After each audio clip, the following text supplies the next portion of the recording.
Thousands of years had passed since the battles between the two priest castes, which triggered the decline of Atlantis.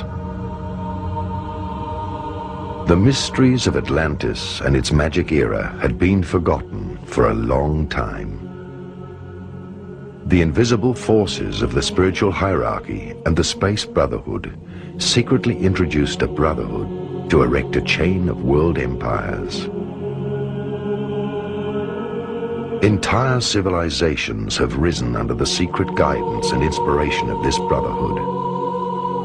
All the secret societies constructed the world's temples and cities, while God erected his temple, man, who had reached maturity in the playground of infinite experience.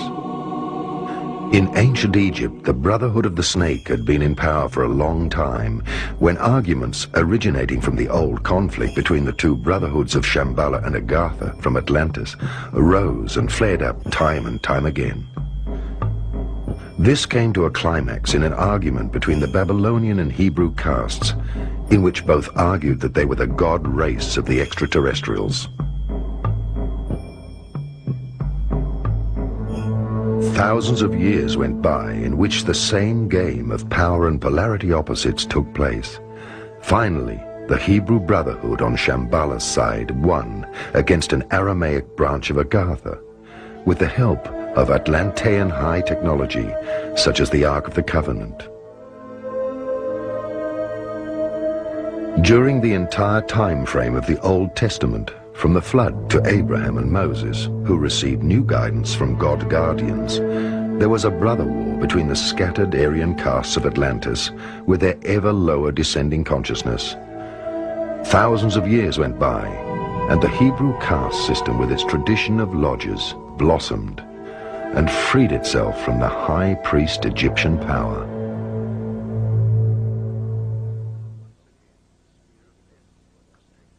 Once again, the spear of destiny was taken from one culture and handed over to another.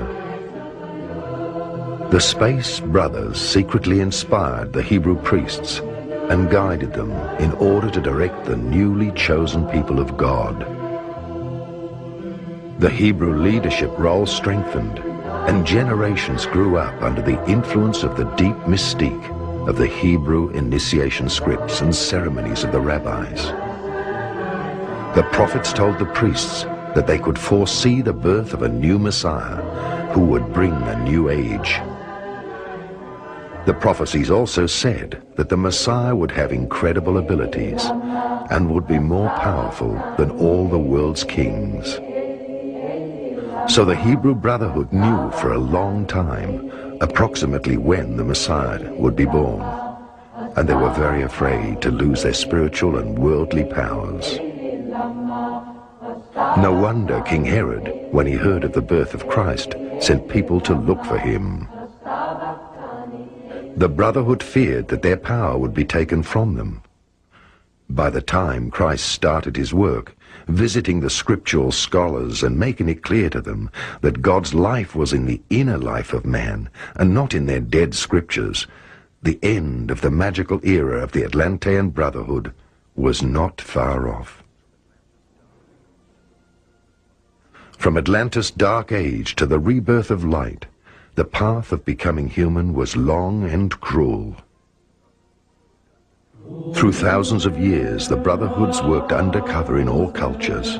Thus we can trace their path from Atlantis to Egypt, to the Holy Land, through Greece to Rome, and in all European royal courts. In recent times, they sent their leaders to new countries, such as America and Australia. Today, there are very few countries which have not been led from the outside by the old world order of the Brotherhoods.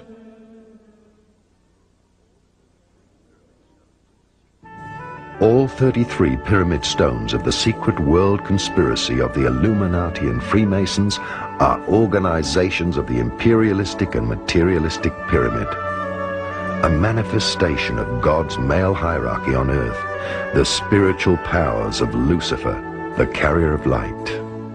During the time of King Solomon, God's messengers and wardens, the Elohim, entrusted the secret brotherhood, God's temple builders, to construct God's temple.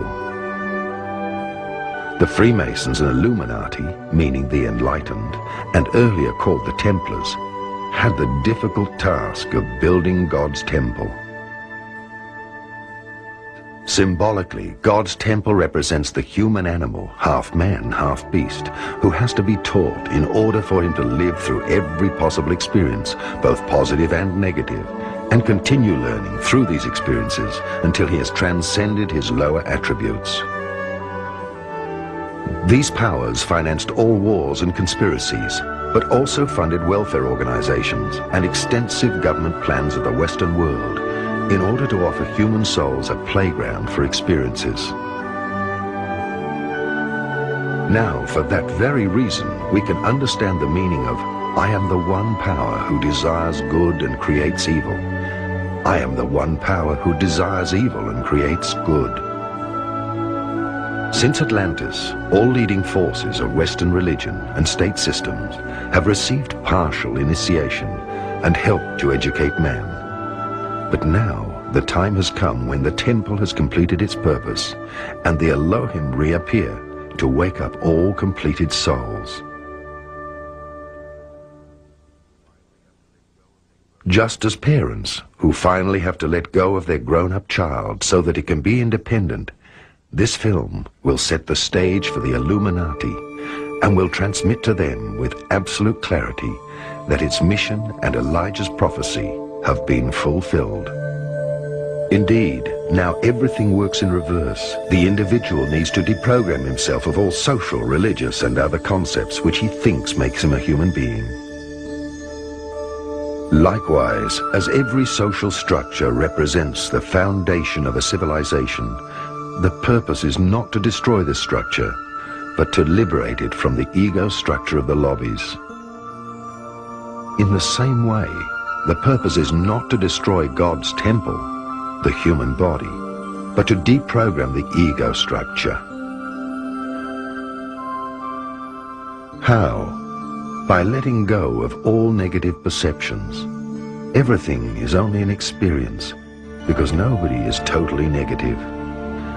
The negative within us and in the world teaches us how to slowly receive understanding. Without darkness, there would be no experience of light. No matter what we do, we reach understanding of the realization of true love through our negative actions, which lie behind true love. Through this, perhaps we can understand the purpose of this secret brotherhood, which on God's behalf financed and promoted all that is both positive and negative, until finally man has developed to the point where he recognizes a brother in the other person and becomes positive by his own motivation. The growth of humanity into true mankind is like the alchemical gold, which was thrown into the fire until all impurities were separated from the pure gold.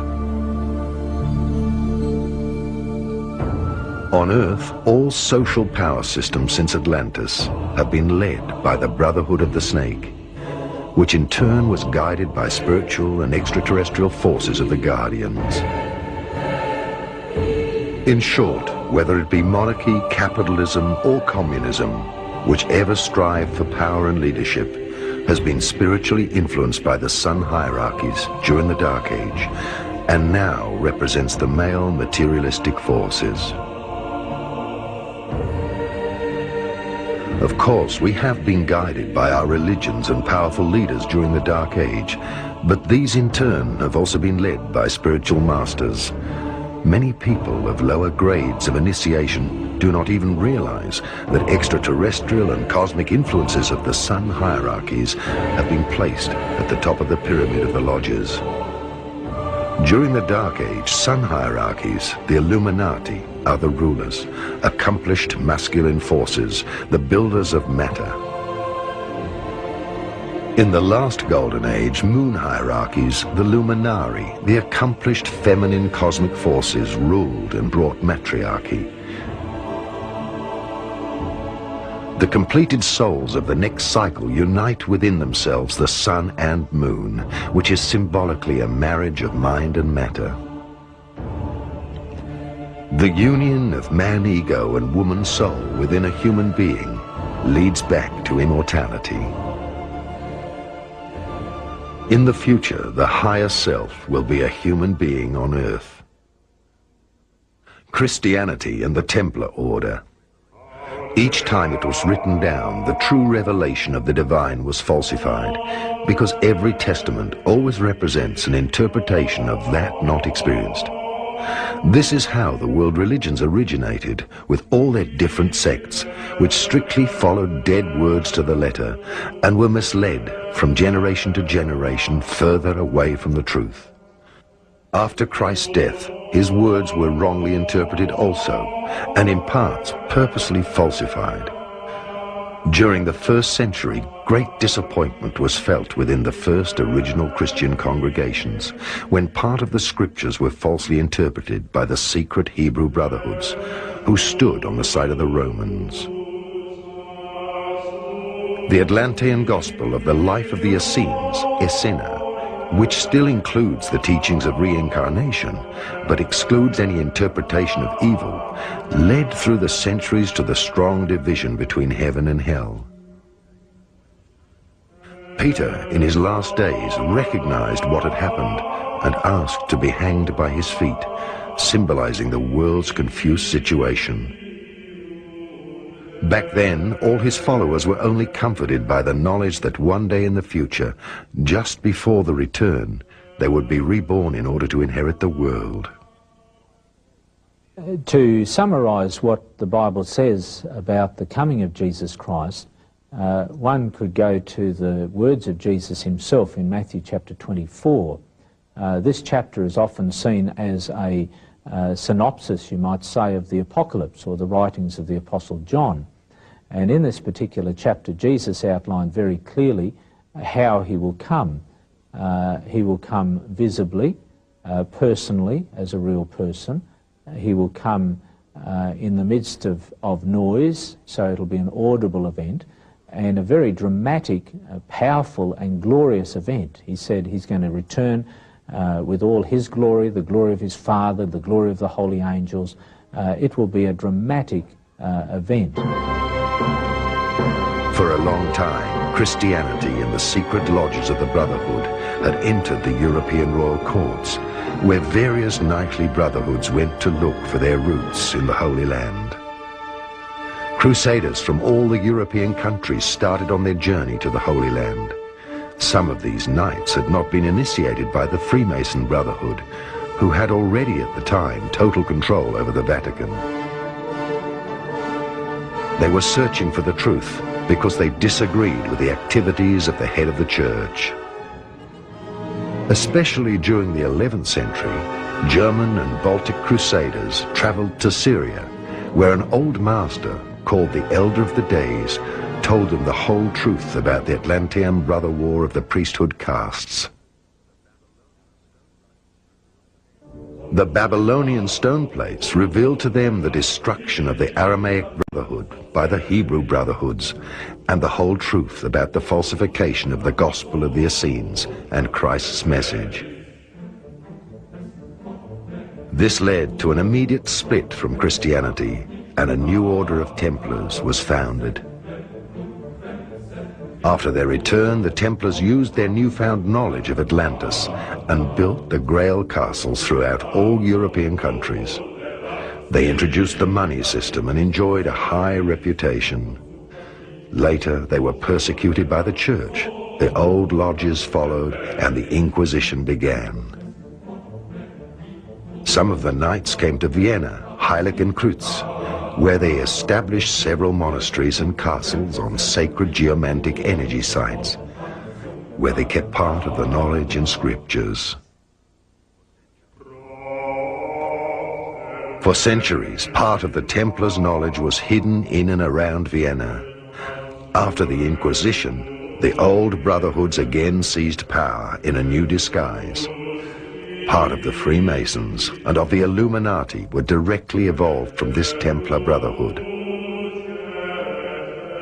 At the turn of the century, there was a monk in Vienna, a member of the Templar Order, who did not quite fit into the picture of the Brotherhood. He left the Brotherhood and the monastery near Vienna and took the name of Lance von Liebenfels. He later founded the new Templar Order. Der Lanz von Liebenfels war vorher also Ordensgeistlicher in Heilig. Previously, Lanz von Liebenfels had been a spiritual member of the Order of the Holy Cross and had written a work on a knight statue which stands on a monkey. This philosophy of one who stands on a monkey had an extraordinary impact on him, and this was also the core of the ideology. Hat ihm also einen unerhörten Eindruck gemacht, und das war auch der Kern der Ideologie. Und zwar, meinte, dass dieser Ritter, der oben steht, He believed that this knight who stands on top is a Templar, and that the Templars, the noble or heroic knights, were supposed to be in opposition to the ordinary humanity, which is represented by the monkey and which has to be crushed. Indeed, there would be a godlike human race and an animal human race, one should say in opposition to the animal human race. Lance von Liebenfels mingled his Templar knowledge with the Bhagavad Gita translations, which describe the battle of the gods of Atlantis. Later, he taught specifically that the Aryan race of the Brotherhood was the god-human beings, and that the Chandalan were the godless beings. They were involved in endless battles, as mentioned in the Indian mysticism. His worldview was that the Hebrew Brotherhood was the direct descendant of the godless, which suppressed the world of the Aryan gods during the Dark Age. Another interpretation was that the Nordic and Germanic people were the only descendants of the Atlantean Aryan gods, and that their origin could only be identified by their blonde hair and blue eyes. Ja, also Lanz von Liebenfels war ja dieser grundlegenden Überzeugung, dass also die Weltgeschichte bewegt wird. Lanz von Liebenfels was fundamentally convinced that world history arose from the battle between the races, between the noble, heroic and godlike human beings and the animal beings, and in between there were even some combination of both. Thus, through a cleansing process and through the slavery and oppression of the so-called lower human beings, a godly era would appear, if the race conflict was to be won, in Lanz's view. Indeed, this is the root of racism. Since the time of Atlantis and its sinking, two castes of priests fought against each other, the Shambhala and Agartha, constantly changing into new shapes and new cultures. The earth and its eras may only be a mirror of this spiritual argument. In Austria, the old Austrian Templar monasteries are situated all along the river Danube. One of them stands in Branau, the birthplace of Adolf Hitler. We can only guess as to whether Adolf Hitler in his youth met Lanz von Liebenfels already at the Branau monastery, or whether he met him later during his years of study in Vienna. We can be sure that Lanz von Liebenfels initiated Hitler into the old Templar knowledge, the brother war of Atlantis, and into the falsification of Christ's message, the persecution of the Aramaic Brotherhood by the Hebrew Brotherhood, and all these secrets of the past. There is an indication that the first contact happened in the Branau monastery, where there is a copy of the Roman lance of the legionnaire Longistas, which Hitler searched for even more fervently than for the Ark of the Covenant.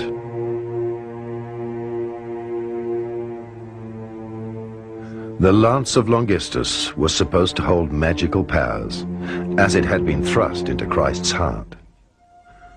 The secret Atlantean teaching tells us that when the extraterrestrial gods fell in love with the still reincarnating human animal women, there was a war between the gods.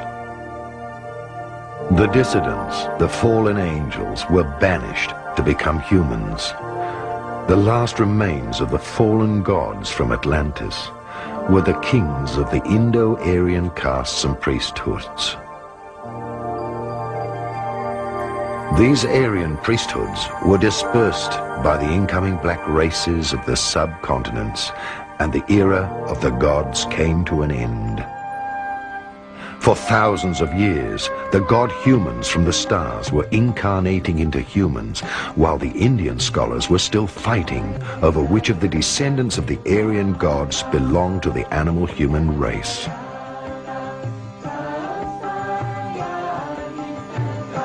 The initial root of racism, distinguishing between a superior and an inferior human, was thus revived, when, at the end of the 19th century, the search for the Aryan god humans was taken up by a European esoteric elite.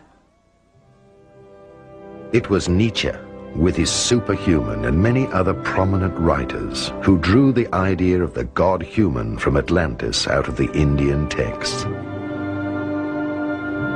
It was a few decades later that the secret esoteric teachings, mixed with the lost times of the Crusaders and the lost ideals of chivalry from the Germanic god legends, would influence a young man in Vienna.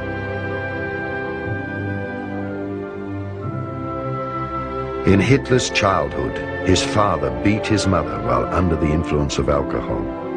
Thus, the desire to free his mother from evil as a knightly hero grew in the young Adolf Hitler. Already in his early youth, Hitler took refuge in the romantic world of Germanic legends, in which good wins over evil.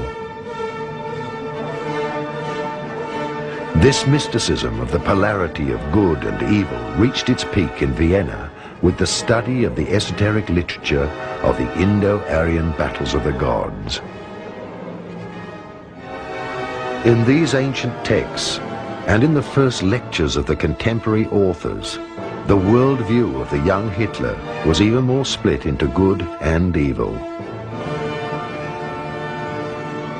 In Vienna Men's Hospice, and inspired by these texts in solitary moments, Hitler forged his worldview. This worldview can hardly be reconstructed, yet the world of the god humans from Atlantis and their fall through evil influenced him so much that he lived in his own fantasy world. When Hitler came across the books of Guido von List, and later of Lance von Liebenfels, the fire to free the world from all dark forces was unleashed.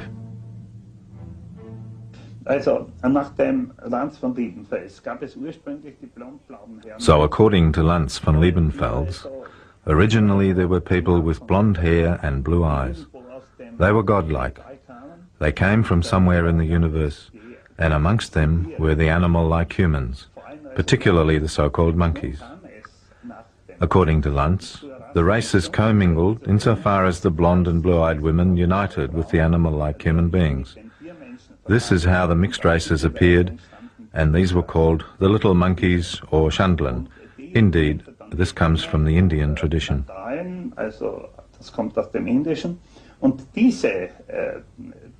These animal-like beings and so on, in the whole world history, threatened the culture which the blonde and blue-eyed people had created, and which they still create.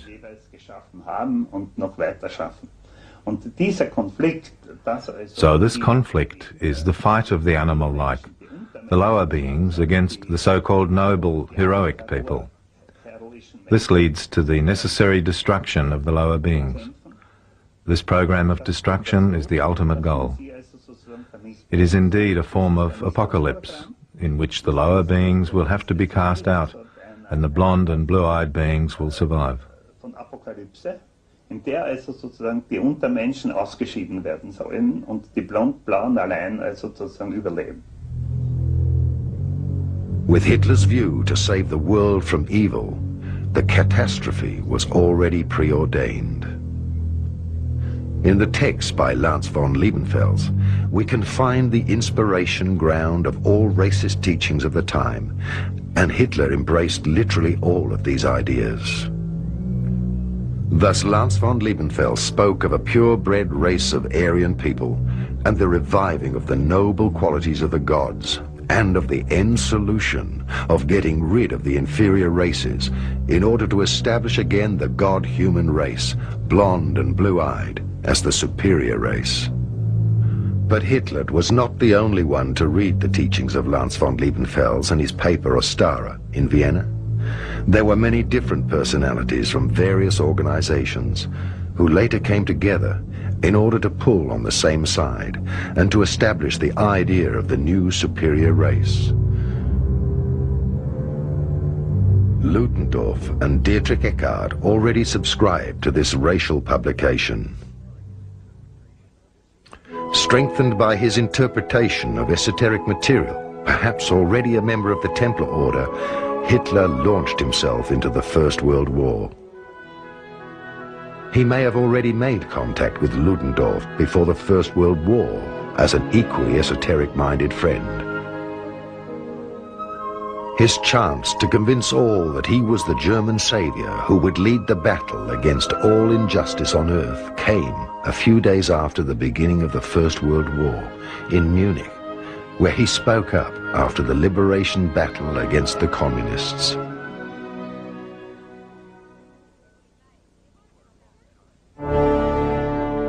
For a long time, he kept secret his esoteric knowledge and his membership of one of these esoteric sects.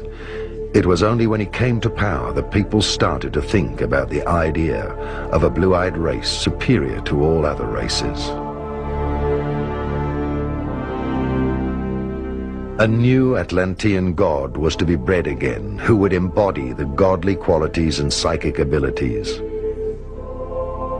And the animal human of the rest of the world was to serve the super race. Due to the esoteric studies, he lived in the very personal world of his own imagination, where he saw the normal human being as degenerate and the archetype of the Atlantean legends of the gods as the standard to be re-established. We are quite sure that Adolf Hitler was an honorary member of this order. He knew Lanz von Liebenfels personally. That is what Lanz told me and two other friends. He said Hitler had visited him in 1909 and previously bought the Ostara, but a few magazines were missing, and Hitler had thus asked Lanz to give him the remaining issues. Lanz did so. He gave them to him.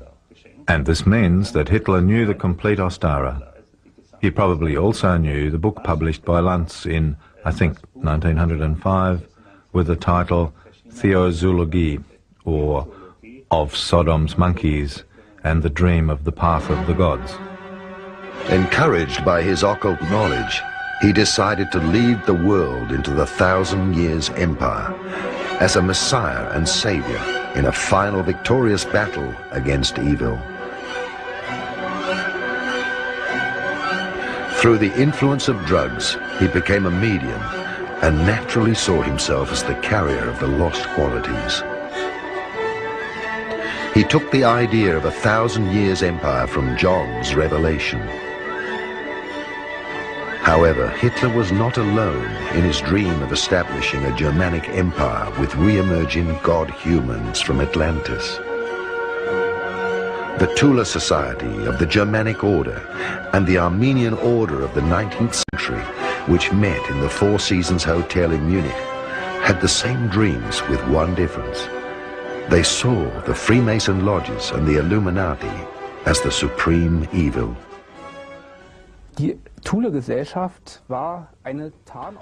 Not many people know that the Tula Society was a cover organization of the Germanic Order. This Germanic Order was created around 1912, and the Tula Society appeared later. Theodor Fritsch was the driving force behind the Germanic Order, and he, of course, was the mastermind of German anti-Semitism. At the beginning of this century, he had already conceived that the Jews, and the organization which represented the Jews, which embodied Jewish culture, namely Freemasonry, in his opinion had to be fought against, preferably by an organization of the same caliber, indeed with a secret lodge. That is why the many anti-Semitic associations of the time, as well as the readers of his magazine Hammer, became united in the Reichshammer Union in 1912. The Germanic Order was created as a secret sister organisation. Their principles were identical to those of Freemasonry, but it fought against its opponent with Germanic ideas. Finally, a work of conspiratory nature emerged. The Germanic Order would only take on trustworthy people of Germanic nature. To that effect, very detailed prescriptions were applied in order to achieve the desired result. People had to be preferably blonde and blue-eyed. They had to have a secure income. They had to have status and, of course, have internalized the appropriate ideas. The Germanic Order did not develop very well in the First World War because many of its members were involved in the war and membership dwindled. The first disagreements occurred, and in 1916 the Germanic Order was split. One branch of the Germanic Order renamed itself and became the Germanic Order Pilgrim to the Holy Grail, out of which the Thule Society emerged later. Rudolf von Sebottendorf contacted the Grand Master of the Order, Hermann Pohl, and both decided that Sebottendorf would build up the Bavarian provincial branch of the Germanic Order. Indeed, he did so. He recruited members, and in August 1918, the great inauguration took place. The Germanic Order was initiated in the headquarters, that is, in the Four Seasons Hotel in Munich, with an inaugural lodge. Shortly after this came the well-known events of the end of the war revolution. From then on, we can speak of the Thule Society. The Germanic Order then renamed itself with the cover title Thule Society in order not to divulge the conspiratory secret alliance and to hide amongst other popular organizations, thus having a greater range of action. Adolf Schicklgruber, Hitler, the Enlightened, wants to release the world from Satan. As it happened, shortly after the First World War, young officers of the German army were introduced to an esoteric lodge called Thule. This lodge uncovered the secret world conspiracy of the Illuminati. These officers were extremely excited when they discovered that the war they had just lost had already been predicted as a conspiracy during the 19th century in the secret scripts of the wise men of Zion.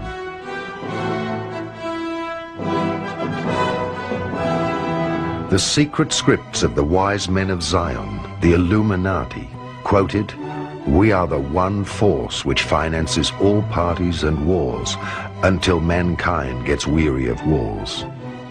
We are the one force which brings power to the powerful, whether it be kingdom, aristocracy, communism, or capitalism. And because they are indebted to us and they are tired of fighting, we will introduce a new world order to control all finances and national debts. Mankind will have to rewrite history when it examines who financed the Napoleonic Wars, Lenin's Communist Revolution, and all political parties of the First World War."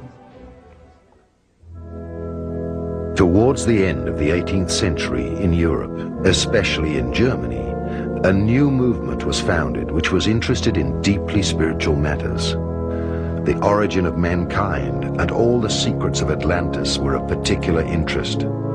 These spiritual groups were inspired mediumistically by invisible masters who taught European scientists visiting India and Tibet.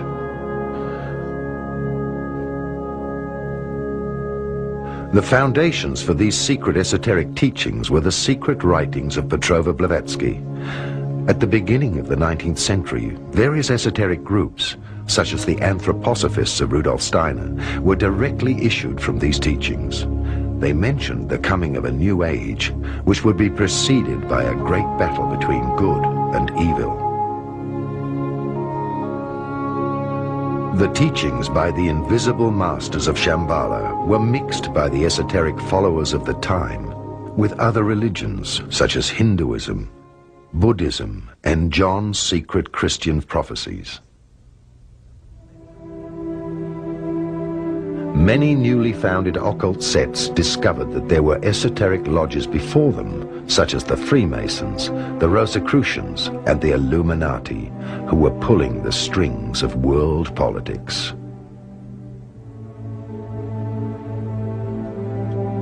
The new occultists of the turn of the century were waiting for the new golden age to arrive, and like various sects today, believed themselves to be the chosen ones. They would inherit eternal life and the 1,000 years empire after the apocalypse and the return of Christ. At a time of turmoil, many groups wished for one enlightened leader. Shortly before his death in 1923, Dietrich Eckart is supposed to have said, "Follow Hitler, Hitler will dance. I have composed the music to his dance. I have given him the opportunity to get in touch with them. Do not accuse me. I will have had more influence on history than anybody else." To get in touch with them, what did he mean? In essence, and theoretically, it meant that Dietrich Eckart gave Hitler the possibility to contact the powers of Agati. He convinced him that he had to complete the work of Agati. It meant the demise of Shambhala represented in the international Freemasonry. In 1912, von Symbottendorf founded the Germanic Order in Bad Aibling, out of which emerged various occult ideas, which would later trigger the Great Tragedy. They saw in the old Freemason and capitalistic lodges the personification of the evil enemy. In 1918, after the German defeat of the First World War, this Germanic order in Munich merged with many other groups into the Thule Society. They also invited recently discharged officers to attend their meetings. At the meetings, they discovered that the financial lodges of the Zionists had merely used them on the battlefields. One can only guess that they saw the personified Satan in both the Freemason and the capitalistic lodges who had financed the war. Thus, the Second World War was already pre-programmed. For many years, people had worked on the illusion of ridding the world of a Satan and on the triumph over evil in a last battle, making way for the 1,000-year empire and the return of Christ. The Thule Society naturally had a large number of prominent members in its ranks, also people who later became famous in National Socialism. Of course, Rudolf Hess is particularly well known to have been essentially working in the Fighter Alliance in the Thule Society. Hans Frank, later Minister for Justice in Bavaria and Minister without a portfolio in the Third Reich, was also one of them. Alfred Rosenberg, the so-called chief ideologist of the Nazi NSDAP, who later wrote The Myth of the 20th Century, was also a member of the Thule Society. We must not forget one man who did not live to see the Third Reich, but who had a striking and important influence on Hitler, the writer and poet Dietrich Eckart. Dietrich Eckart essentially became famous for his revised version of Peer Gynt, which was then performed. He was also known as a poet, author of some significant fighter songs of the Nazi NSDAP. This man strongly influenced Hitler. He clarified and gave direction to the confused ideas which Hitler already had in Vienna. Hitler and Eckart came together and often discussed different political questions. Eckart managed to direct Hitler's antagonistic opinions of Marxism and capitalism into a unified anti-Semitic view. Most importantly, Eckart provided Hitler with important connections within the society. He helped him to become courteous, well-mannered, and introduced him to the refined people who were able to help him financially. Ihn bei den feineren Leuten eingeführt hat, ebenfalls Finanzen beigesteuert hat. Und Eckart war ein Mann, der Eckart was obviously not a member of the Thule Society, but was in close contact with the leading figures of the society.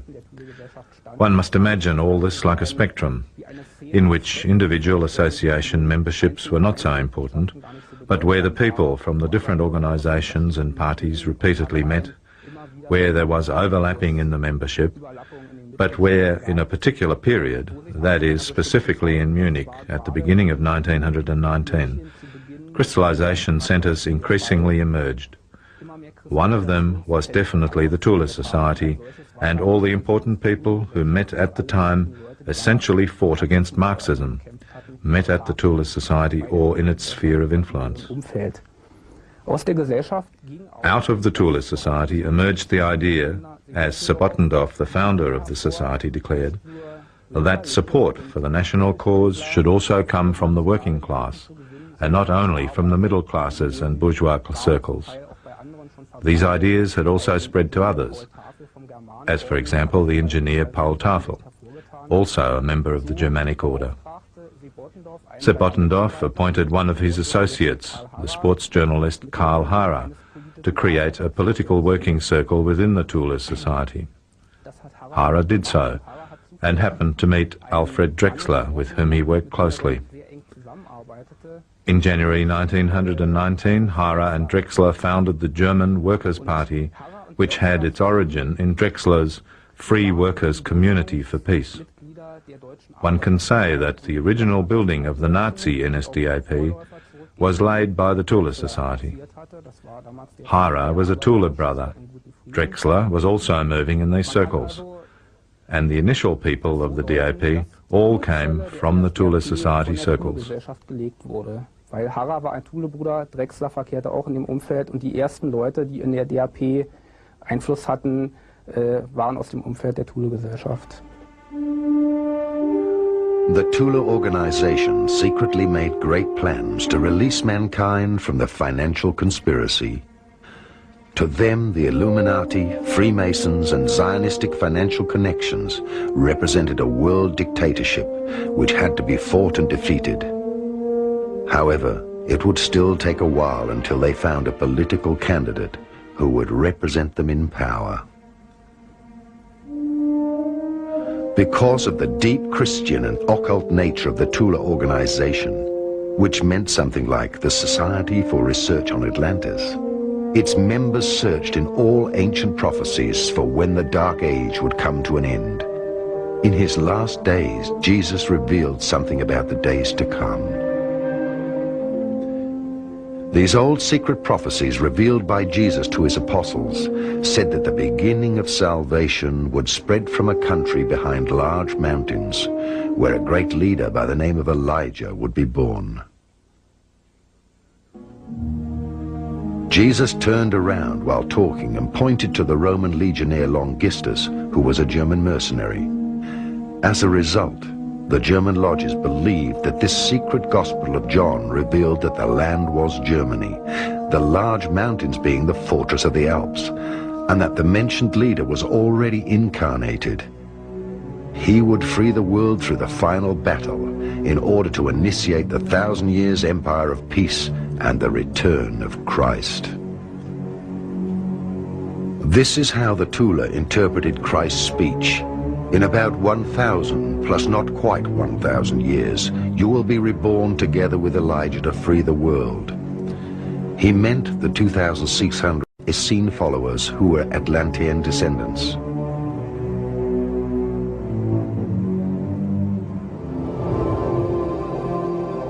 The actual prophecy was that light workers who had taken on his work would be reborn in approximately 2,000 years, together with Elijah, who at the time of Christ was John the Baptist, in order to herald the imminent return of Christ and of life itself, and to announce the end times. In this secret revelation, it was mentioned that the power would be taken out of the hands of the Hebrew Brotherhood. Jesus meant that the spiritual power would be given to another country.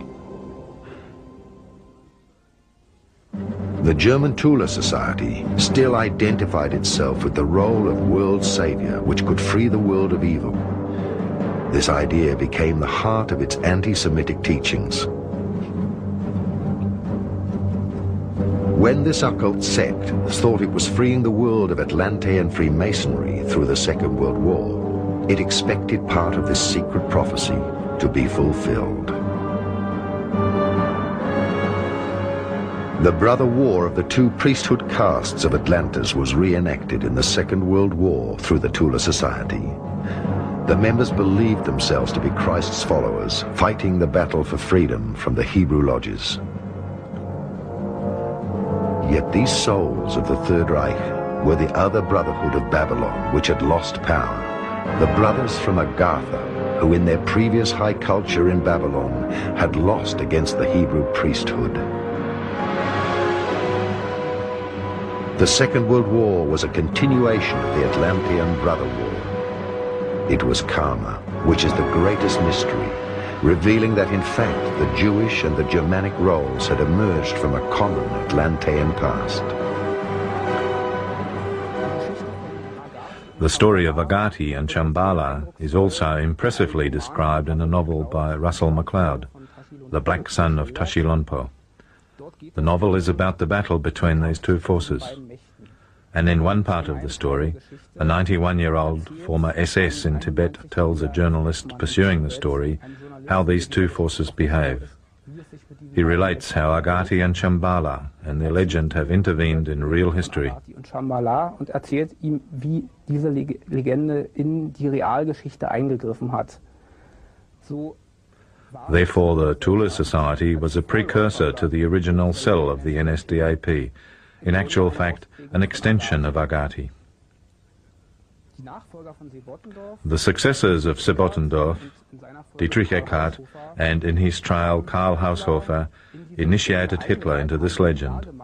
They made it clear to him that what he represented in the National Socialism was the work of Agati, and that Agati fought against its opposite Shambhala, which at the time, and even later, had primarily gathered forces in the Freemason lodges and in the organizations of the Jews. In Freimaurerlogen und in Organisationen des Judentums.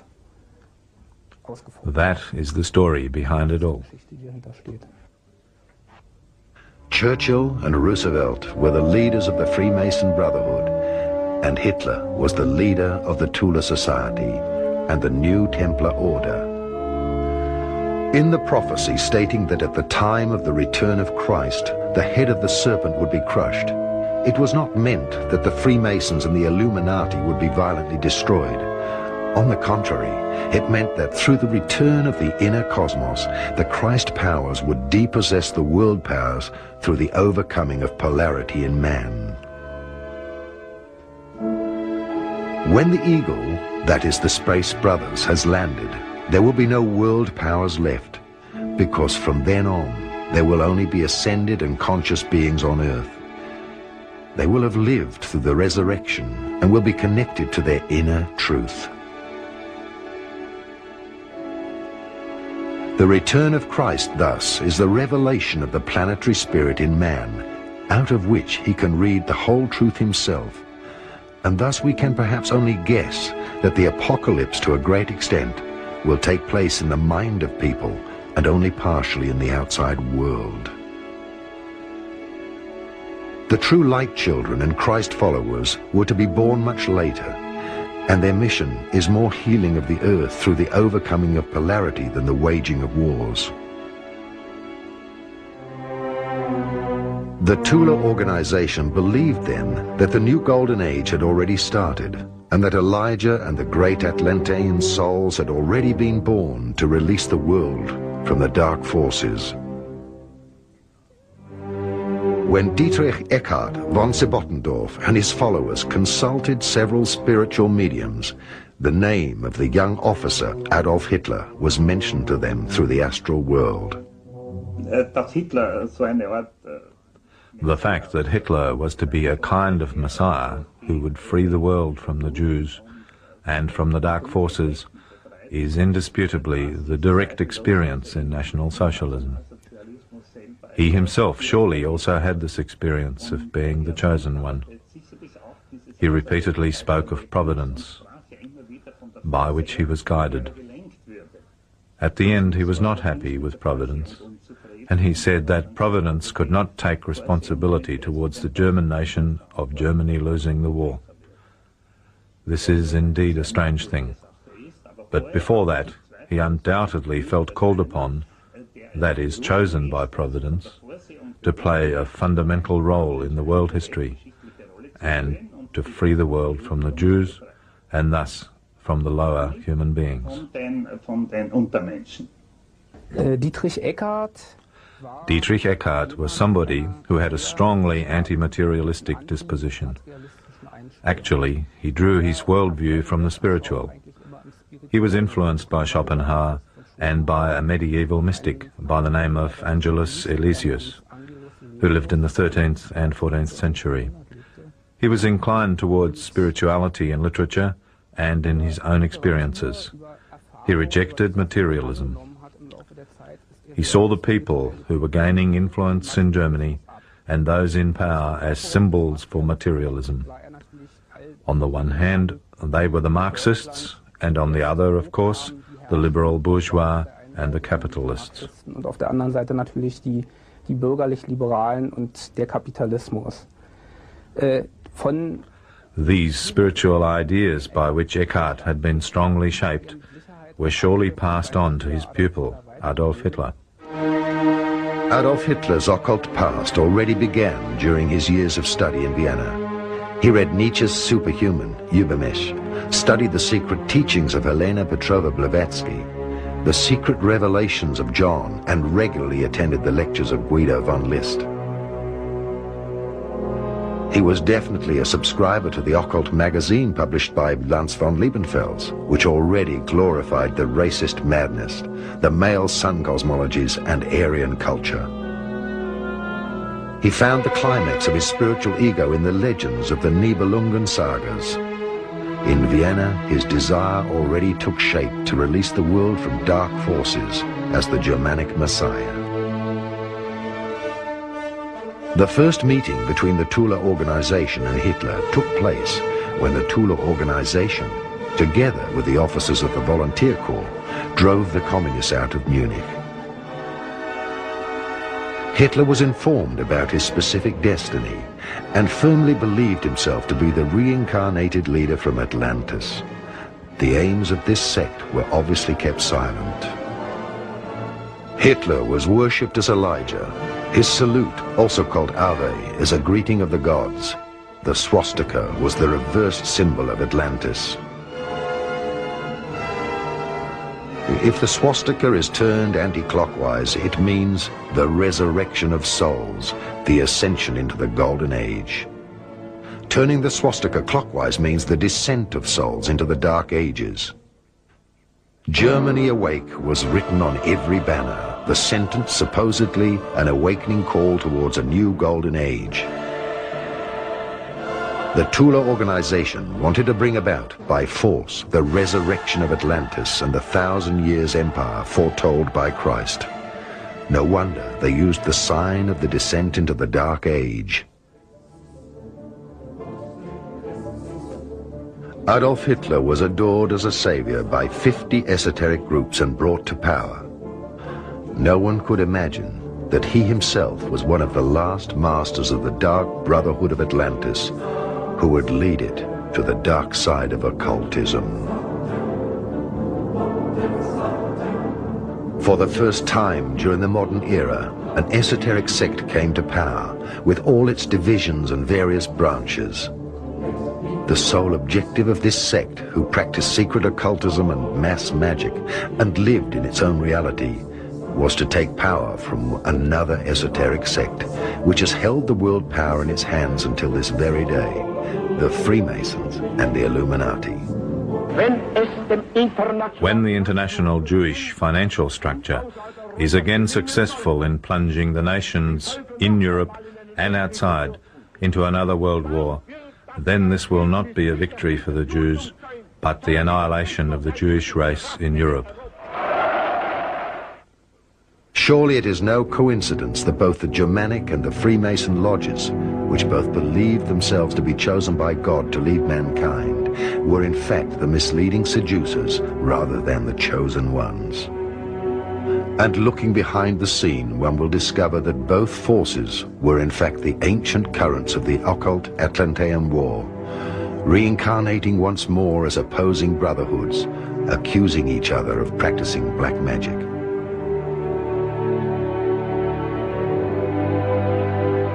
The ancient war between Shambhala and Agartha, representing opposing brotherhoods from Atlantis, reached its climax on the outside with the outbreak of the Second World War. And once again, mysterious brotherhoods established all this in Munich through the Tula Society. Von Salotten was initiated by the Turkish Freemasonry, and Karl Haushofer by the Japanese royal court, which he had visited before the First World War. It was their sole intention to enter the political scene, and when the occultists actually got into the leading positions, the Tula Society was dissolved, and a much more secret circle of the Tula was formed. It was this circle which years before the beginning of the war undertook secret expeditions in search of the mysterious high civilizations of Shambhala and Agartha in the center of the earth. During the UFO Congress put on by Mikhail Hesselman at that time, and Finnish national TV was there, and they asked me to speak about Hitler and the Third Reich and his association with UFOs and the extraterrestrials. So I agreed to do it. After giving them some basic background on my knowledge of ufology, and of a sudden, and I mean this, of a sudden came through my mouth a quotation and a statement that alarmed me, as it did the cameraman and everybody else listening to it. They asked me, as an example, they asked me, was Hitler involved with the ETs in terms of biological research? And what came out of my mouth was simply this: yes, indeed he was, but not like most people thought he was. He indeed was involved with them, and I went on to tell them that Hitler had made a pact or an agreement with the extraterrestrials. The extraterrestrials first approached him, as they later did the United States, and they said, look, if you let us use your people as biological research entities, or EBs, we will give you the technology to win the war. Hitler says, that's fine, but I will not let you use the Aryan race. But I'll tell you what I will do. I'll let you use all my prisoners, and you can use them unlimitedly to be your biological research entities. Now that also points up, and I think clarifies, many of the enigmas and puzzles that surround, for instance, the disappearance of people from Buchwald and some of the other places that later became history. Those people actually went to the ETs to be used as their biological research entities. Even the Second World War may have been planned or masterminded by the Freemasons and Illuminati, and the opposition financed by their manipulation of capital. Or were the guardians of the world karma from Shambhala and Agartha the leaders of both sides, the Illuminati and the Nazis, initiators of the karma of Atlantis? In any case, there was one mystery. After the final battle in Berlin, hundreds of Tibetan corpses were found very close to the Nazi headquarters. And there is another mystery. The flying saucer technology, which points to an extraterrestrial high civilization. Should the Spear of Destiny, which is a symbol for the spiritual leadership for mankind, be given to the German nation?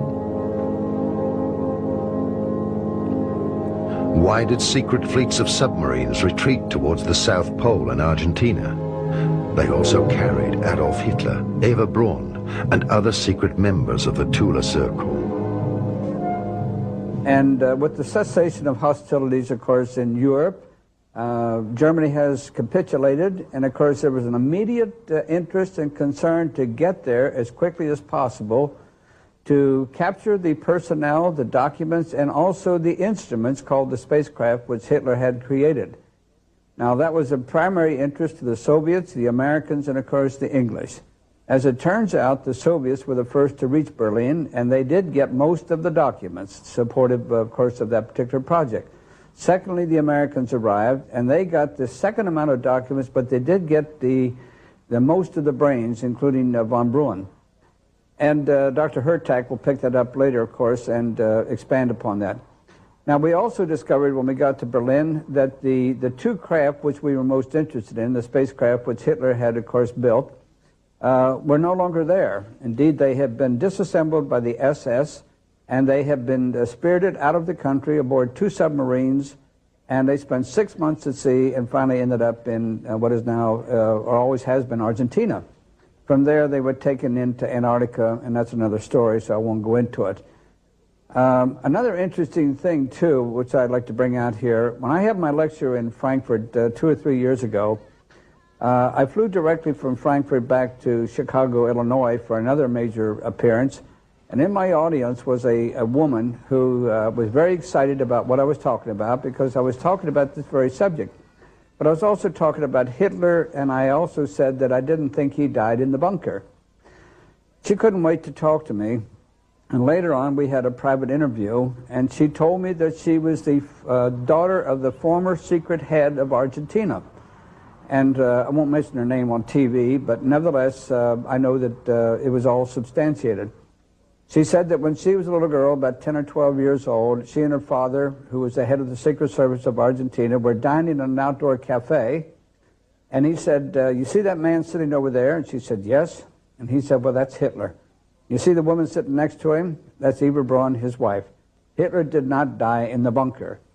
So we have to assume then, as the spacecraft were being taken to Argentina, Hitler also went along with that and later set up his life in Argentina. Now, he died somewhere in the 80s after 1987 and fulfilled a prophecy as the great Lord of Darkness, of course, in accordance with the Mayan calendar. All witnesses were eliminated by Sebottendorf, of whom not even a photograph exists. Allegedly, he was assassinated in Turkey. Haushofer and his family allegedly committed suicide. All souls who were involved with one or the other party were drawn into the game of the seducers and the seduced. A game of power and powerlessness, culprits and victims. Thus, human beings are on the inside what they fight against on the outside, because they have suppressed it, or because it was their karma to take part in this game of oppressors and victims. There is another theory on Sebottendorf, which is held by the French author René Allot, who in his 60s has written a book and had been intensely interested in Sebottendorf. In that book, he declares that Sebottendorf acted secretly on behalf of the Order's chiefs. These Order chiefs were from the Turkish Lodge, which Sebottendorf had joined on his first stay in Turkey. So from this theory derives the idea that Sebottendorf was possibly in charge of bringing the national movement in Germany under the control of the Freemasons. One has to add that the Freemasonry which Sebottendorf was talking about was the Eastern Freemasonry. He also called them the Rosicrucians, the alchemists. It is different from the Western Freemasonry, which he had rejected. Following this theory, little by little, Sebottendorf published secrets, in particular in his book, The Practice of the Old Turkish Freemasonry, which was published in 1924. In this book, there are meditation practices aimed at self-discipline, which he brought back from Turkey. The theory finally developed through this book, and it was also applied to the time Sebottendorf spent in Munich. Even there, he is supposed to have been working under the secret order chiefs.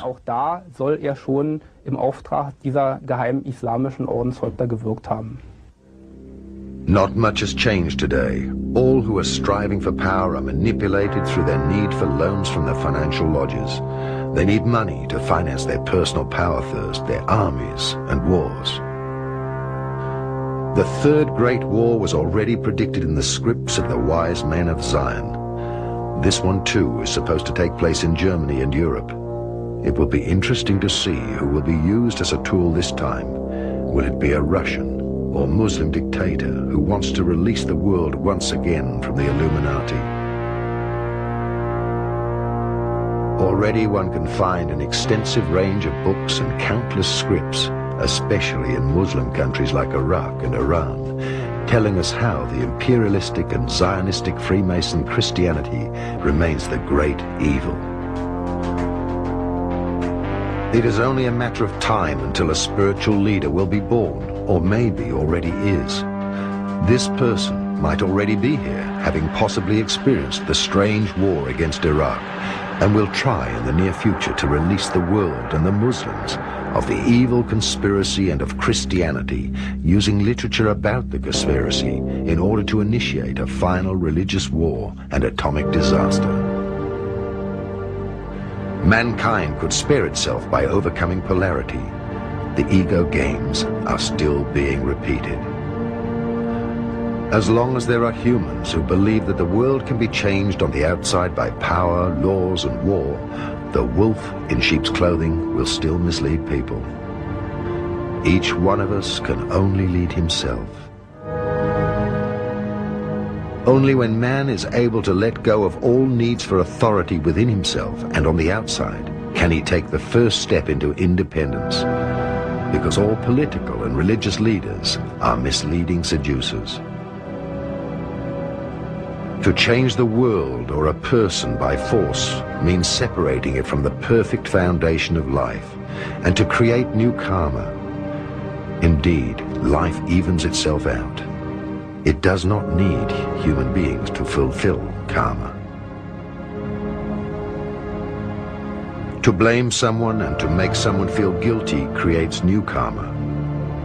It creates a negative debt which has to be settled during the next life. And so we see the Germans looking for identity, which the leadership of Hitler and others provide, and it's in that context that we look at the unique cycle of the Bodhisattva, or the teacher that arrives on the scene. And clearly, if we look at the Mayan, the Nahua, the Mesoamerican histories, we see the teaching of the 13 teachers of light and the 9 teachers of darkness. The cyclic interpretation of this would allow some sociologists and historians to believe that Hitler fits the mold of the great Lord of darkness or light that appears on the scene at the right time and provides, as it were, the consciousness opening to higher intelligence. Therefore, it is a sad truth of karmic fate that one day the world will find out that the Holocaust of the Jewish people was indirectly financed by their own lodges. During the Third Reich, the Minister of Finance, Mr. Schacht, organized the funding of armaments and Hitler's rise to power, not only through the German industries, but to a great extent through secret money transactions from Swiss bank accounts. Illuminati and wealthy Jewish capitalists raised $120 million to bring Hitler into power. Thus, Hitler's revolution against the dark forces on the outside represents a dictatorship, his battle against his own inner darkness. The dark side of power within us and the world receives strength only when one gives it an existence in consciousness by evaluating and rejecting it. Consequently, transformation can only take place within a person and never on the outside. The exterior world only changes when changes occur on the inside. I'd like to use as a reference point, though, the Mayan calendar and the Mayan prophecy. And in the Mayan prophecy and the calendar, we have 13 heavens, which of course are controlled by the 13 lords of light. And each one of those heavens lasts 52 years. If you were to take the 13 heavens and multiply that by 52, you end up with 676 years of ruling by the lords of light. Shortly after they cease, then of course in comes the lords of darkness, and each one of those two are 52 years duration, but there are only 9 of them as opposed to the 13 lords of light. So we can see that light still prevails.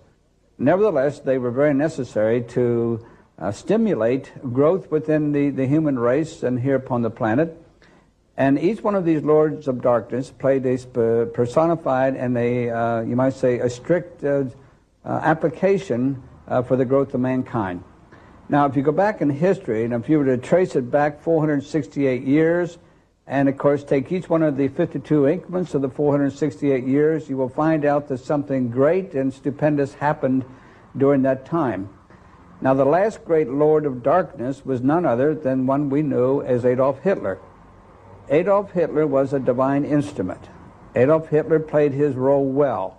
He wore the dark hat as opposed to the white hat. If we were to relate this to the Indians, and I've worked with the Indians for 22 years, they have a very simplified understanding of these things. For instance, they have a Lord of Light called, for instance, Quetzalcoatl. And then they have a Lord of Darkness called Pakal. Now, in their mythology and in their understanding of the Lords of Light and the Lords of Darkness, these two are brothers. They are twins, in fact. And they love one another very much. But they play separate roles. As the Lord of Light, Quetzalcoatl, ends his reign, of course he turns to his brother and he says, well, now I've taught them all I can. I want you to go in there and test them and see how well they've learned what I have taught them. Well, in comes the Lord of Darkness, and in this case we're talking about Hitler, to see how well we had learned in the past from the Lords of Light. As we know, Hitler was a metaphysician supreme. As he was a boy, he studied studiously for many, many years what we know today as esoteric or metaphysical things. He also, in addition to the many understandings he had of Viril and many other powers which were, of course, used by the ancients, he had a morbid fascination with the spear of destiny. And that was, of course, the Longinus spear that pierced the side of Christ. Hitler knew that anybody, whether it be the Lords of Darkness or the Lords of Light, should they have that spear, they were almost certain to win the war. Now, he wanted that spear for so long, and there was one in a man by the name of Rudolf Steiner, who lived here in Germany also, and he and Hitler both had a morbid fascination for that spear of destiny. Later, we know that Rudolf had to flee for his life because Hitler felt that he would get the spear and he wouldn't have it. So, when we talk about Hitler, we're talking about, in my understanding, a divine being. I can remember 3 years ago in Frankfurt when I said before a large audience that Hitler was a divine being, when of course I thought they were going to stone me. But I let that sink in, and finally I said he was the last Lord of Darkness. And after I had explained it to them, then of course they accepted it. Therefore, every exterior revolution is already doomed in advance, because the masters of revolution themselves will later become the dictators of this world. The worst that can happen is the rule of a spiritual leader who is striving to gain world power, but who only understands half the truth and has not yet surrendered his ego to divine guidance. At that moment, an occult superego will be born, where only one individual visualizes him or herself as God superior, and all others are again inferior beings. The occult war, which started with Atlantis, reached its climax during the Second World War. The New Templar Order saw the Illuminati and the Freemasons as the Antichrist, whereas the Illuminati and Freemason orders perceived the New Templar Order and the Nazis as the Antichrist. Today it should be clear to everyone that God is inside of every person. However, to perceive ourselves as being the chosen ones, be it because of a religion, a race, nationality, or color of skin, inevitably means the beginnings of human tragedy. God's people are not to be recognized by their color of skin, by their race, or by their outside appearance, but by the virtues of love, wisdom, and power, which they have inwardly united. All races came once from the stars and are God's people because they all carry the seed of God in themselves. The animal human, by conquering his animal features through thousands of lives, has developed into the real human being. Were there any contacts between the Third Reich and extraterrestrial races? My very long research into the terrestrial secret societies has proven to me that basically almost all the secret societies on the planet were established in the first place to be the low-key, low-profile interfaces between extraterrestrial races or intelligence races with even higher level and our civilization. In my research, we've discovered that the Germans were in contact with at least a dozen alien races, all of them loosely grouped under one philosophical, political, religious program. And not only that, but that actually this grouping of extraterrestrial races were in their turn subcontracting for even higher levels of, let's call them celestial management structures. But we have discovered witnesses, a lady in Australia that worked shoulder to shoulder with extremely beautiful looking extraterrestrials in an underground base in Germany. She was a British spy, a Commonwealth spy in this underground base, and she has told us incredible stories about the close cooperation of the highest echelons of the German secret societies with extraterrestrials.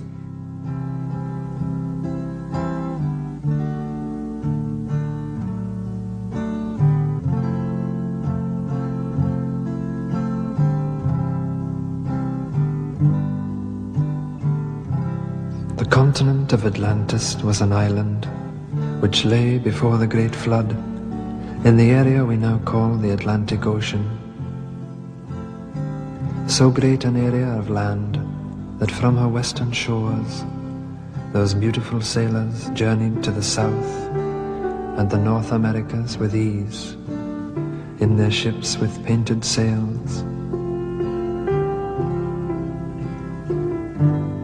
To the east, Africa was her neighbor, across a short strait of sea miles. The great Egyptian age is but a remnant of the Atlantean culture. The antediluvian kings colonized the world. All the gods who play in the mythological dramas, in all legends from all lands, were from fair Atlantis.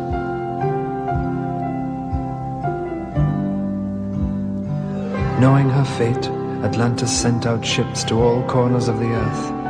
On board were the 12. The poet, the physician, the farmer, the scientist, the magician, and the other so-called gods of our legends, though gods they were. And as the elders of our time choose to remain blind, let us rejoice and let us sing and dance and ring in the new. Hail Atlantis!